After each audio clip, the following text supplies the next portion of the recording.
BGMI India में हट चुका है, प्ले स्टोर से, ऐप स्टोर से एकदम ही गायब हो चुका है। हमको अपने सूत्रों से पता चला है BGMI को बैन कर दिया गया है इंडिया के अंदर वापस। अगर मैं खोल के दिखाऊं, देखो मैं यहाँ पे सर्च में जा रहा हूँ, मैं डाल रहा हूँ BGMI, गायब है ही नहीं भाई, खत्म, खल्लास, बाय बाय। में डाल के देखते हैं इसमें BGMI, कॉल ऑफ ड्यूटी आ रहा है पहले नंबर, कॉल ऑफ ड्यूटी ने जगह ले ली। अब बैटल ग्राउंड डाल लेते हैं, मोबाइल इंडिया।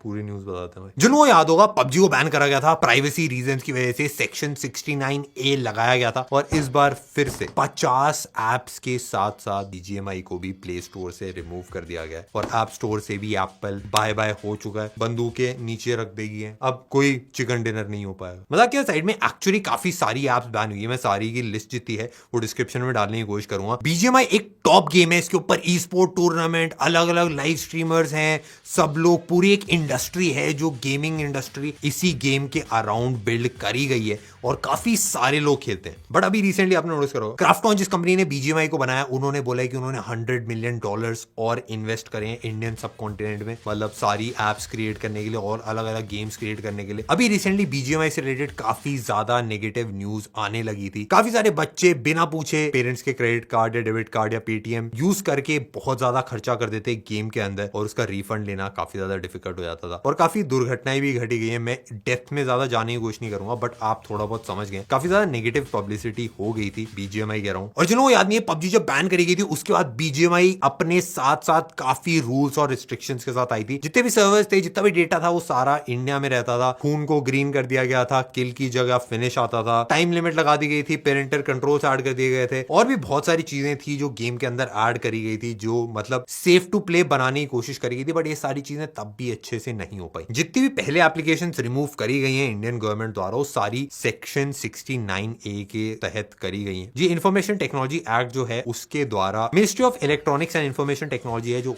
वो रिमूव करती है सारी एप्लीकेशंस अपने रीजंस बता के। और इससे पहले जितनी भी एप्स रिमूव करी गई थी उन सबको प्राइवेसी और डेटा सेंट्रिक रीजंस दिए गए थे और हार्मफुल बताया गया था नेशनल सिक्योरिटी के लिए। और अभी BGMI कंप्लीटली रिमूव हो चुका है, बट गवर्नमेंट से ऑफिशियल स्टेटमेंट नहीं आया। बट गूगल की तरफ से, जिनका अपना प्ले स्टोर है, उन्होंने एक ऑफिशियल स्टेटमेंट जारी कर दी है कि इसको क्यों रिमूव करा गया। गूगल की स्टेटमेंट ये है कि उनको ऑर्डर्स आए हुए हैं ऊपर से, मतलब गवर्नमेंट से, कि इसको रिमूव कर दिया जाए और उनकी जो ऑफिशियल प्रोसेस है जिसके तहत वो मतलब रिमूव करते हैं चीजों को और एप्लीकेशंस को, उसको यूज करके इस एप्लीकेशन को रिमूव कर रहे हैं। और यही मतलब इंग्लिश में उन्होंने लिख रखा है। BGMI को जो मोबाइल बैन था वो एक्चुअली पार्लियामेंट के मॉनसून सेशन में भी अभी रिसेंटली डिस्कस हुआ था और इस पे काफी चर्चा हुई थी कि भाई कैसे बैन करा जा सकता है, क्या क्या रीजंस है। कुछ NGOs थे, उन्होंने भी गवर्नमेंट को बोला था कि भाई इसको बैन कर दिया जाना चाहिए। द प्रहर एक NGO है जिन्होंने इसको एक थ्रेट बताया था नेशनल सिक्योरिटी के लिए। उनका कहना ये है कि भाई टेंसेंट जो है उसका 15% शेयर है इस गेम के अंदर और ये मतलब काफी एक बड़ी गेम है BGMI। और फ्री फायर जो अभी रिसेंटली बैन हुई थी उसमें टेंसेंट का 18% शेयर था। तो उनका कहने का मतलब ये था ये दोनों ही काफी सिमिलर गेम्स है, ऑल्दो डेटा इंडिया में, बट इसका मिसयूज करा जा सकता है। और ऐसी और भी बहुत सारी इंफॉर्मेशन है जो काफी NGOs ने, काफी इंडिविजुअल्स ने गवर्नमेंट को पास ऑन करी है। ये चीज 100% कंफर्म हो चुकी है कि BGMI हट चुका है और ये कैसा कोई ग्लिच नहीं है, कोई बग नहीं है। ये एक ऑफिशियल स्टेटमेंट आ चुकी है गूगल से और गूगल को ऑफिशियल ऑर्डर्स मिले हैं गवर्नमेंट की तरफ से, तभी उन्होंने एप्लीकेशन को हटाया है। बस गवर्नमेंट ने अपनी तरफ से अभी एक ऑफिशियल स्टेटमेंट नहीं दी है। बट खाली BGMI नहीं है,